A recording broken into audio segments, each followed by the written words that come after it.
Your next speaker, Regina Imburgia.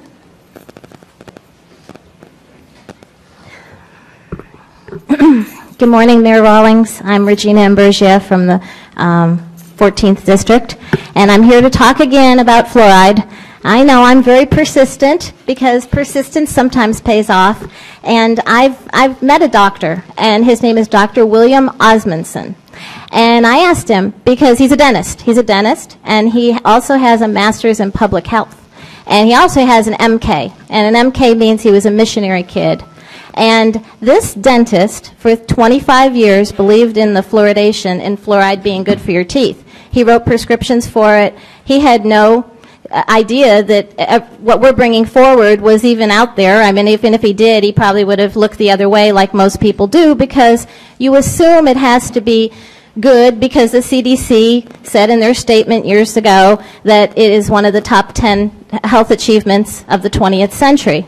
But after 4 years of people kind of bringing things to his attention, he finally took the time to look into it. And now, for the last 5 years, he's been a very big advocate for exposing the dangers of fluoridation.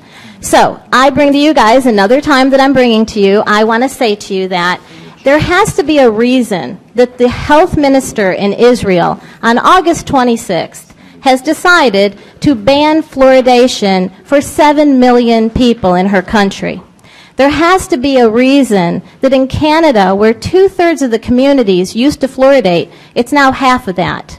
I mean, communities all over. Plus, as it is, America started out, in the 50s, not knowing about fluoridation. And, of course, the people at that time used the research they had and the data that they thought they were looking at.